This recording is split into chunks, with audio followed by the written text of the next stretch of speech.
ቡር የምታመላልስበት ምርት ስለሌለ ካለምን ጥርጥር 40-50 ዓመት ኢንቨስትመንቱን አይመልስም።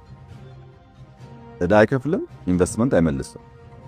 ኢንፍራስትራክቸሩ ቢኖርም ምንጭንበት እናጓጉዝበት ነገር ምርቱ ስለሌለ እንደ ሀገር ስትወስደው አክሳሪ ኢንቨስትመንት የ1.5 ትሪሊዮን ብር ቤተ መንግስት የሚያንጹት በየዋሻውና ሸለቆው ወፍና ሞራዎች የሚውሉበትን ሪዞርት የሚገነቡት ጠቅላይ ሚኒስትር ሚሊዮኖችን ተጠቃሚ የሚያደርግን የባቡር ፕሮጀክት አክሳሪ ነው ብለው ሲናገሩ የማይቆጣና የማይቆጭ ትውልድ ዋጋ መክፈሉ ሳይበቃ ቀጣዩንም ትውልድ ዋጋ ያስከፍላል። አብይ አህመድ አክሳሪ ነው ያሉት ፕሮጀክት በድሮንና በመድፍ ያወደሙትን ከ99 በመቶ በላይ የተገነባውን የአዋሽ ኮምቦልቻ ወልዲያ የባቡር ሀዲድ ነው። በእርግጥ እሳቸው ከአዋሽ መቀለ ብለው ነው የሚጠሩት። ይህንን ያሉበትም ምክንያት ፕሮጀክቱ ለትግራይ ተብሎ የተነደፈ እንጂ ለአማራ አይደለም ብለው ዘረኛ መልእክታቸውን ለማስተላለፍ ለመሆኑ የእሳቸውን ጠባይ ለተረዳ ሁሉ ቀላል ነው። የታሰበው ለትግራይ ነበር፣ ከትግራይ ደግሞ ምንም አይመጣም፣ ስለዚህ አስቀርችዋለሁ ቢሉ ማንም እንደማይበሳጭባቸው ትግራይን መበደልና ወደ ድንጋይ ዘመን መመለስ ደግሞ ስልጣን ላይ የቆሙበት ፖሊሲ እንደሆነ ስለሚታወቅም ነው። እንዳም ሆኖ አገርን ያከሰሩ መሪ ቢሊዮን ዶላሮች ወጥቶ የተሰራን ፕሮጀክት በኦሮሚያ፣ በአፋር፣ በአማራና በትግራይ ክልሎች የሚኖርን ህዝብ በገበያና በማህበራዊ ጋርዮሽ የሚያስተሳስረን ፕሮጀክት አክሳሪ ነው ብለው መናገራቸው ሳይበቃ እንደ ሁሴን አብዱና ፋንቱ ተስፋ ያሉ የአብይ አማሮችን ከአንድ ሳምንት በፊት ወደ ምስራቅ አማራ ክልል ልከው ውሸት እንዲናገሩ አድርገዋል። የብልጽግና ውሸት እንደ ሹራብ ክር ተጎልጉሎ የማያልቅ ነውና የአብይ አማሮች እነ ሁሴንና ፋንቱ የአዋሽ ኮምቦልቻ ሐራ ገበያ የባቡር ፕሮጀክት ስራው ዳግም ተጀመረ ብለው በኢቲቪ ሐሰተኛ ዜና አሰራጭተዋል። የወሎ የሰሜን ሸዋና ኬሚሴ ህዝብ ስለዚህ ፕሮጀክት ብሎ የከፈለው ዋጋ ይህንን ፕሮጀክትም በጉጉት ሲጠብቅ ቆይቶ 90 በመቶም ከተጠናቀቀ በኋላ የኦህዴድ ብልጽግና እንዲወድም እንዳደረገው የሚያውቁ ሰዎች ጠቅላይ ሚኒስትሩ አክሳሪ ነው፣ ደግሞም ለትግራይ ተብሎ እንዴት ባቡር ይሰራል የሚል ይዘት ያለው ንግግር ከተናገሩ በኋላ ቁጣቸውን ማሰማታቸውን ተከትሎ የወሎና የአካባቢው ተወላጅ ነን የሚሉትን የአብይ አማሮች አሰማርተው የባቡር ፕሮጀክት ስራው ዳግም ተጀመረ የሚል ውሸት አሰራጭተዋል። ይሁን እንጂ እነ አብዱና ፋንቱ ፎቶ ተነስተው እንዲለቁ የተደረገው ሰሞነኛውን የምርጫ ድግስ ለማድመቅ እንጂ ለሌላ አልነበረም። አብሯቸው የሄደ አንድም ተቋራጭና የግንባታ ባለሙያም የለም። ውድ የኢትዮ ፎረም ተከታታዮች የኦህዴድ ብልጽግና በኢትዮጵያ ውስጥ በሰው ላይ ብቻ ሳይሆን በልማት ላይ የፈጸመውን ጥቃት በተደጋጋሚና በተለያዩ ማስረጃዎች ስናቀርብ መቆየታችን ይታወሳል። የአገዛዙ ጥቃት ሰለባ ከሆኑት ፕሮጀክቶች መካከል አገሪቱ ከህዳሴ ግድብ ቀጥሎ ትልቅ ገንዘብ መድባበት እየሰራችው የነበረው ይህ የአዋሽ ወልዲያ ሐራ ገበያ መቀለ የባቡር ፕሮጀክት አንዱ ነው። ፕሮጀክቱ አብይ ቤተ መንግስት በገቡ በአራተኛው ወር ያስቆሙት፣ የተቋራጩ የባንክ አካውንት እንዲታገድ ያደረጉት፣ ግንባታው ቢጠናቀቅም የኤሌክትሪክ አቅርቦት እንዳይደርስለት የከለከሉት፣ በመቀጠልም በቱርክና ኢራን ድሮን ያወደሙት፣ የተረፈውን በመንግስት ተሽከርካሪዎች ጭምር እንዲዘረፍ ያደረጉት፣ በመጨረሻም አክሳሪ ፕሮጀክት ነበር ብለው የጠሩት ሆኖ የተጠናቀቀ እጅግ የሚያስቆጭ የአገር ልማትና ሀብት ነበር። ይህንን ጉዳይ በዝርዝር እያንዳንዱን ምስጢርና ተንኮል በበቂ ማስረጃ በዚህ ዝግጅት በማሳየት ጠቅላይ ሚኒስትሩና ተላላኪዎቻቸው በኢትዮጵያ ህዝብ ሀብት ላይ የፈጸሙትን ወንጀል እናቀርባለን። እንዲህ ያለውን መሰናዶ የምናቀርበው ከሁሉም በላይ ቀጣይ ትውልድ እነዚህ ገዦች የፈጸሙበትን ሁላ አቀፍ በደል እንዲገነዘብና በታሪክ ወንጀለኛ መሪዎች ተብለው እንዲመዘገቡ ለማድረግም ጭምር ነው። እናም እያንዳንዱን ዝርዝር ጉዳይ በጽሞና ትከታተሉን ዘንድ ከወትሮ በተለየ በአጽንኦት እንጠይቃችኋለን። ይህንን የሚያስቆጭና የሚያበሳጭ አገራዊ ኪሳራ አክሳሪ ነው ብለው የመጡት ጠቅላይ ሚኒስትሩ እሳቸው ለእርሳቸው መቀመጫ ብቻ ቤተ መንግስት የሚሰሩ መሆናቸውን እንርሳው። እሳቸውና ጥቂት የአረብ ባለሀብቶች የሚዝናኑባቸውን የበጋና የክረምት ሪዞርቶችን በየጫካው መስራታቸውን የምንትወው የሚሊዮኖች መገልገያ የሆነን ፕሮጀክት አክሳሪ ብለው ሲነሱ ግን ይህ የሚያከስር ሳይሆን አዋጭነቱ በሚገባ የተረጋገጠ በፋይናንስ ምንጮቹ ጭምር በዓለም አቀፍ ደረጃ በደንብ የተጠና ነውና ይህንን ለማሳየት በፕሮጀክቱ ላይ የተሰማሩ ባለሙያዎችን እንዲሁም የጥናት ሰነዶቹን ዋቢ እናደርጋለን። አብይ አህመድ አክሳሪ ነው የሚሉት ሪዞርትን ወይም በ1.5 ትሪሊዮን ብር የሚገነቡትን ቤተ መንግስት አይደለም፣ በጠቅላላ የባቡር ፕሮጀክቶችን ሁሉ ነው። በየቀኑ 100 ሺዎች ይገለገሉበታል የሚባለውን የአዲስ አበባ ቀላል ባቡርንም የኢትዮጵያን ሎጂስቲክስ የሚያመላልሰውን የኢትዮ ጅቡቲን የባቡር መስመርም ነው። የዚህ ምክንያቱ ምንድነው የሚለውን ለመመለስ እንሞክራለን። በዚህ ዝግጅት የምናቀርባቸውን ቁጥራዊ መረጃዎች፣ ሐቆችና ሁኔታዎች በጽሞና እንድትከታተሉን ለሌሎችም እንድታጋሩት፣ እንድትወያዩበትና በማስታወሻም ጭምር እንድትይዙት በድጋሚ እንጠይቃለን።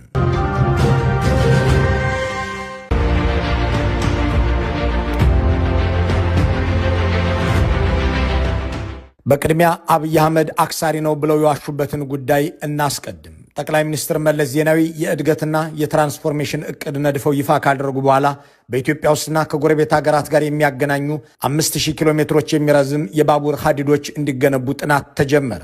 ይህ የባቡር ፕሮጀክት በየትኛው አካባቢ ቢሰራ ለኢትዮጵያ ወደፊት እድገት የበለጠ ይበጃል የሚለውም እንዲጠና ተደረገ። ዓለም አቀፍ አማካሪዎችም ተቀጠሩ። ከዚያም በአዲስ አበባ የከተማ ባቡር በአገሪቱ ዋና ከተማ ጋር የሚገናኙ ደግሞ ከአዲስ አበባ እስከ ጅቡቲ ወደብና ከአዋሽ ወልዲያ ሐራ ገበያ ከዚያም ከሐራ ገበያ እስከ መቀሌ የሚለውን አማካሪ ድርጅቶቹ አጠኑ። ጉዳያችን ከአዋሽ እስከ ኮምቦልቻና ወልዲያ ያለው ነውና እሱ ላይ እናተኩር። ይህንን የባቡር መስመር ከኢኮኖሚ ከልማት ተጠቃሚነት ከማህበረሰባዊ ትስስርና ጋርዮሽ አንጻር እጅግ አዋጭ ነው ብሎ ያጠናው አሪ ፕሮጄ ቪ ሞሃንድስሊክ የተሰኘ የቱርክ ድርጅት ነው። ይህ በምስሉ ላይ የሚታየው 578 ገጽ ጥናትም ይህ ፕሮጀክት ምን ያህል ለአገር የሚጠቅም ኢኮኖሚያዊ ፋይዳም ማህበረሰባዊ ጠቀሜታም እንዳለው በጥልቀት የሚተነትን ነው። ይህንን ፕሮጀክት ያዋጣል ለአገርም የሚጠቅም ነው ብሎ ድርጅቱ በ578 ገጽ ጥናቱን ካቀረበ በኋላ መንግስት ስራው ሊሰራ ዘንድ ብድር ፍለጋ ተሰማራ። ክሬዲት ስዊዝ የተባለ የስዊዘርላንድ ባንክና የቱርክ ኤግዚም ባንክ ብድር እንሰጣችኋለን፣ ግን አዋጭነቱን ራሳችን እንደገና በቅድሚያ ማስጠናት አለብን አሉ። መንግስት ተስማማና ዓለም አቀፍ አማካሪ ድርጅት ቀጥረው እነሱም እንደገና አስጠኑት።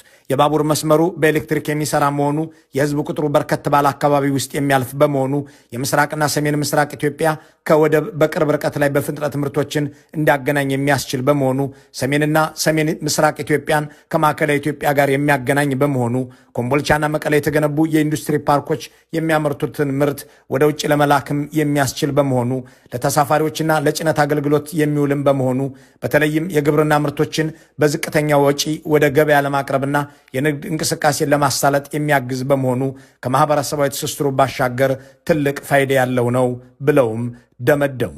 ፕሮጀክቱ እንደ አዋሽ ብሔራዊ ፓርክ ባሉ ጥብቅ ክልሎች ውስጥ ስለሚያልፍ በዱር እንስሳትና በደን ሀብት ላይ ተጽዕኖ ሊያሳድር ይችላል። ከአርሜኒያ ከሚሴና ሐይቅ አካባቢዎች የአፈር መሸርሸርም ችግር ሊያጋጥመው ይችላል የሚሉትን ብቻ በአሉታዊ ጎን ጥናቱ አነሳ። የምድር ባቡር ኮርፖሬሽን ደግሞ አበዳሪዎቹ ለዚህ ፕሮጀክት ልዩ ትኩረት እንዲሰጡ ያደረጋቸው የውስጣዊና የውጫዊ ትስስር እቅዱም ነበር ይላል። በአገር ውስጥ የኦሮሚያ፣ የአማራ፣ የአፋርና የትግራይ አካባቢዎችን በቀጥታ የሚያስተሳስር ደግሞም የአገሪቱን ሰሜናዊ ክፍል ከማዕከላዊ ምዕራባዊ አካባቢዎች ጋር በፍጥነት የሚያገናኝ በውጭ ደግሞ ከወልዲያ ወረታ ሱዳን እንዲሁም ከወረታ ባህር ዳር ደብረ ማርቆስ ደጀን ከወልዲያ ሐራ ገበያ ሳይታ ታጁራና አሰብ ወደቦችን ማስተሳሰርን በሩቅ ዘመን ታሳቢ ያደረገ ነው መባሉ ነበር ይላል። አበዳሪዎቹም በፕሮጀክቱ አዋጭነት አምነው ከአዋሽ ወልዲያ ለሚዘረጋው 392 ኪሎ ሜትር 1.7 ቢሊዮን ዶላር ሙሉ ብድር ሰጡ። ከወልዲያ ሐራ ገበያ እስከ መቀሌ ያለውን 268 ኪሎ ሜትር ደግሞ 1.5 ቢሊዮን ዶላር ይፈጃል። ከዚህ ውስጥ 60%ቱን ብድር እንሰጣለን፣ 40%ውን ግን የኢትዮጵያ መንግስት ሊሸፍን ይገባል ተባለና ከስምምነት ተደርሶ ወደ ስራ ተገባ። እስከ ወልዲያ ያለውን ለመገንባት የአፒ መርከዚ የተሰኘው የቱርክ ድርጅት ከወልዲያ እስከ መቀሌ ያለውን ደግሞ ቻይና ኮሚኒኬሽንስ ኮንስትራክሽን ካምፓኒ ለመገንባት ውል አሰሩ። ከዚህ በኋላ ነበር በጉጉት የሚጠብቀው ህዝብ አስደናቂ ትብብር ያደረገው።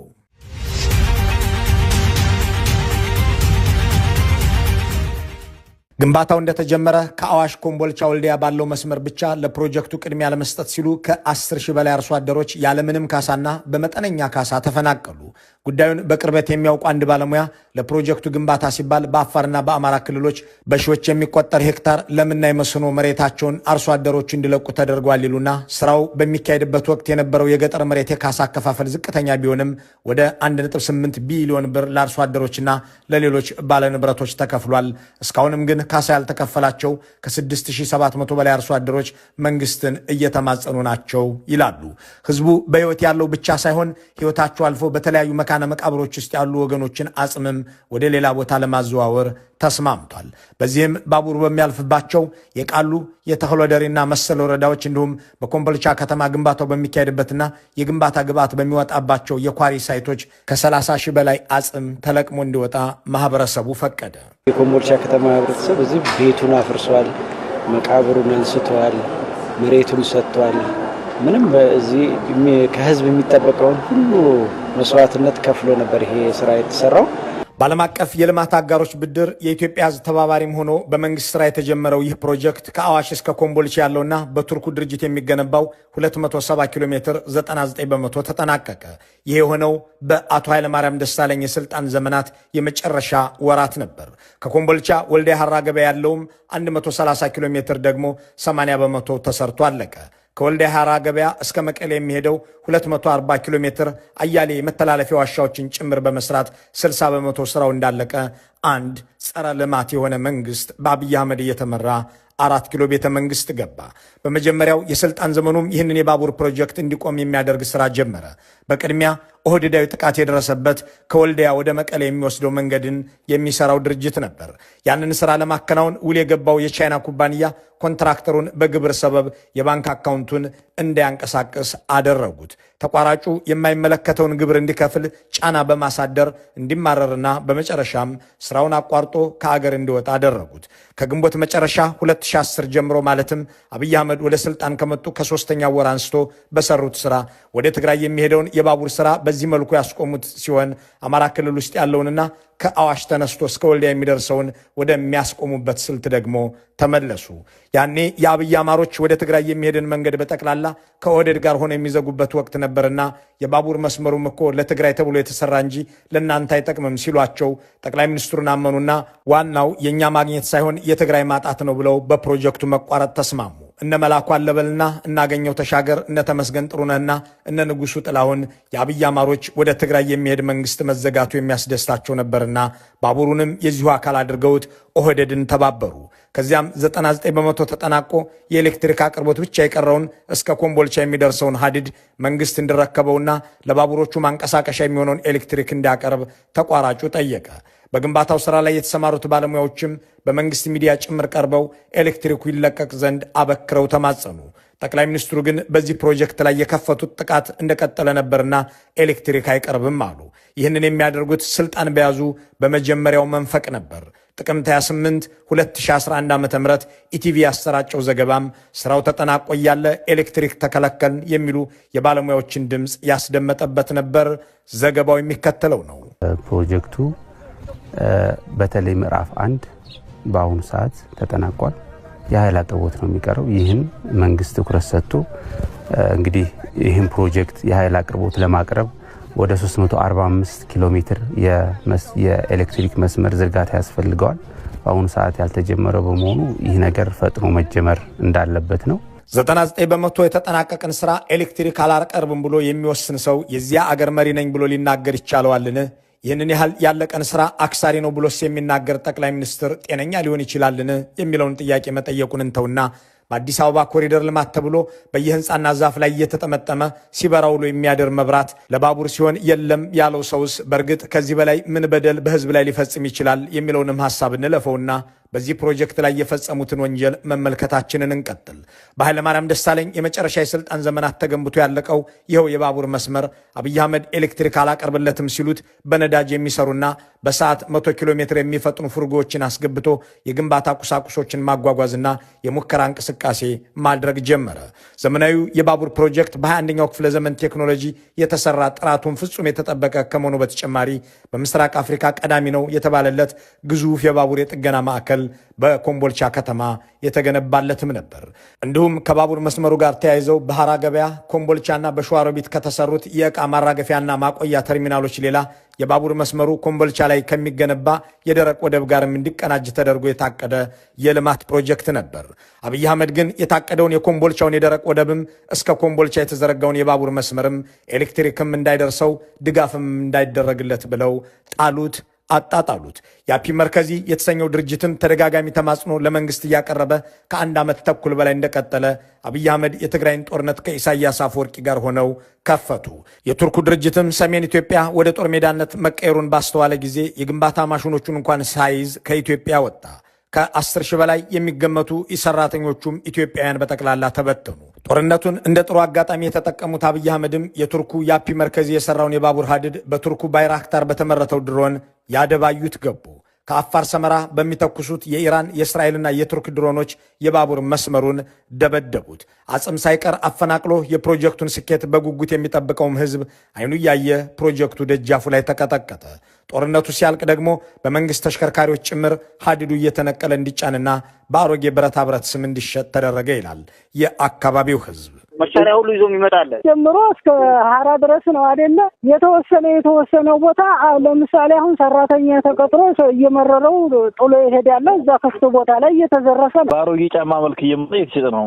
ቡለን ምናምን ጭኖ ሲመጣ ማለት ነው። የባቡሩ ማለት ነው። ይሄ ሀዲዱ የሚታሰርበት ኬብል፣ ይሄ መዳብና ኬብል አይወራም። ሰሜኑ ጦርነት ምክንያት በዛ ብዙ ጉዳት ደርሶበታል። ከዛም በኋላ ስራውን ወደ ባለመጀመሩ ለዝርፊያ ተጋልጧል። በዚህ ምክንያት በጣም ተዘርፋ ጉዳት ደርሶበታል። ብዙ በተሽከርካሪ ጭምር ነው ባለሙያዎች የታገዘ ዘረፋ ነበር የሚደረገውና የባቡር ሀዲዱ ስራ ከተጠናቀቀ በኋላ ኤሌክትሪክ እንዳይቀርብለት ቀጥሎም እያየሁና እየፈረመሁ እየተመለከትሁ የምተኩሰው ነው በሚሉት በድሮንና በሜካናይዝድ እንዲደበደብ ያደረጉት ጠቅላይ ሚኒስትር አብይ በመቀጠልም የባቡር መስመሩን ደህንነት ለመጠበቅ የተቋቋመው ድርጅት ሰራተኞች ደሞዝ እንዳይከፈላቸው አደረጉ። ቢራሮ ሴኩሪቲ ኤጀንሲ የተባለ የግል ድርጅት የባቡር መስመሩን ደህንነት ለመጠበቅ ከ3000 በላይ ሰራተኞችን ቀጥሮ ሲሰራ ከምድር ባቡር ኮርፖሬሽን ጋር ውል አስሮ ነበር። ይሁን እንጂ አብይ አህመድ ኮርፖሬሽኑ ለጥበቃ ሰራተኞቹ መክፈል የነበረበትን 100 ሚሊዮን ብር እንዳይከፍል ከለከሉት። ከዚያም ሰራተኞቹ ተበተኑ። የባቡር ሀዲዱም መዘረፉን ቀጠለ። ንብረቱ የተዘረፈበትና ክፍያው የዘገየበት የአፒ መርከዝ የተሰኘው የቱርክ ድርጅትም የብልጽግናን መንግስት $2 ቢሊዮን ካሳ ይክፈለኝ ብሎ በለንደን ፍርድ ቤት ከሰሰው። የግንባታውን ሂደት ያጓተተው መንግስት ነው፣ ክፍያ አልፈጸመልኝም፣ ንብረቴም ተዘርፏል፣ በ9% ወለድ የሚሰላ ክፍያ ይስጠኝ ብሎ ክስ የመሰረተበት ሰነድ በዚህ በምስሉ ላይ በሚታየው ዘገባ ላይ ተገልጿል። በቱርክ ኩባንያ የተሰራ ልማት በቱርክ ድሮን ያጠፉት ጠቅላይ ሚኒስትር አብይ ይህንን ሁሉ ቀውስ ካደረሱበት በኋላ የአዋሽ መቀለ የባቡር መንገድ እኮ አክሳሪ ነው ብለው ለመቀሌና ለትግራይ የተሰራ ብቻ አስመስለው በትግራይ ላይ ምንም አይነት ወንጀል ቢፈጽሙ ሚሊዮኖችን ገድለው 100 ሺዎችንም አስደፍረው አልተጠየቁምና ምንም እንደማይባሉ ስለሚያውቁ ምክንያታቸው ትግራይ ስለሆነ ብለው አቀረቡት። ይህም አልበቃቸውም። ይህንን አክሳሪ ነው ያሉትን ስራ ህዝብ በጉጉት የሚጠብቀው ነበርና እነ አብዱ ሁሴንን ባሳለፍነው ሳምንት ወደ ኮምቦልቻ ልከው ሄዳችሁ ፕሮጀክቱ እንደገና ተጀምሯል ብላችሁ ተናገሩ ብለው እንዲቀጥፉ አዘዟቸው። የአብይ አማሮች እየተቀያየሩ ለአብይ አህመድ መላላክ ስራቸው ነውና ይህንኑ ሊያደርጉ በዚያው ተገኙ። እነ አብዱ ሁሴንም አለቃቸው አክሳሪ ነው ያሉትን ፕሮጀክት አትራፊ ነው፣ ወደ ስራም ገብቷል እያሉ ሲናገሩ ተደመጡ። ኮምቦልቻ ሀራ ገበያ የባቡር መንገድ ሰሜኑን ኢትዮጵያና መካከለኛውን ኢትዮጵያ የሚያገናኝ የፕሮጀክት ነው። ይህ ፕሮጀክት በተለይ ለዚህኛው ቀጠና ከፍተኛ ምርትንም አገልግሎትንም በማጓጓዝ በተለይ ደግሞ ሰሜኑንና መካከለኛውን ኢትዮጵያ ከጅቡቲ ኮሪደር ጋር በማስተሳሰር ትልቅ ሚና ይኖረዋል ተብሎ በመንግስት ታስቦ የተጀመረ ፕሮጀክት ነበረ። ይህንን ያህልና ከዚህም በላይ ወንጀል የተፈጸመበት የአገር ሀብት አሁንም እንደባከነ ይገኛል። የወደድ ብልጽግና አገዛዝ በአማራም ሆነ በትግራይ ክልል እንዲሁም በአፋር ክልል ውስጥ 1 ኪሎ ሜትር መንገድ የሚሰራት ፕሮጀክት የለችውም። አስቀድሞ የተጀመሩትን ሁሉ እንዲቆሙ አድርጓቸዋል። ይህንን ከ3 ቢሊዮን በላይ የሚገመትን የባቡር ፕሮጀክት በሰሜን ኢትዮጵያ ያስቆመው ከብልጽግና ውጪ ሌላ የለም። የአገዛዙ ሹማምንት የባቡር ሀዲድ አብዝተው ይጠላሉ። በተለይ ጠቅላይ ሚኒስትሩ ሁሉንም የባቡር ፕሮጀክቶች አንድም መልካቸው አያምረኝም በማለት አሊያም አክሳሪ ናቸው እያሉ አጣጥለዋቸዋል። የአገሪቱን የትራንስፖርት ችግር ዘመናዊ በሆነ መልኩ ለመፍታት ፍላጎት እንደሌላቸው ያስታወቁት ኦህዴዶች በዓለሙ ስሜ በኩል በየከተማው የአህያና ፈረስ ጋሪ እንጀምራለን ማለታቸው አይዘነጋም። እናም የኦህዴድ አህዮች ከተሞችን እንዲያጥለቀልቁና ኢትዮጵያንም ወደ ኋላ ቀርነት እንዲመልሱ የአገር ሀብት የፈሰሰበትን ፕሮጀክት እንዲቋረጥ አድርገዋል። ሚሊዮኖችን ለሚያንቀሳቅስ የአገር ልማት ሳይሆን ከመንገድ ዳር የቆሙ ህንፃዎች በወገባቸው ላይ የታሰረላቸው ዲምላይት በራ አልበራ እያለ ሲጨነቅ የሚውል መንግስት ድህነትን ሳይሆን ድሃን የሚጸየፍ አገዛዝ ትላልቅ የባቡር መንገዶችን ለማፍረስ ለማስቆምና ለማጣጣል ቢሰራ ከእርሱ የማይሆን ነገር አድርጓል ሊባል አይችልም። ይህንን የማይጠይቅ ህዝብና ትውልድ ግን ዋጋ ይከፍላል። መልካሙን ሁሉ በመመኘት በዚሁ እንሰናበታለን።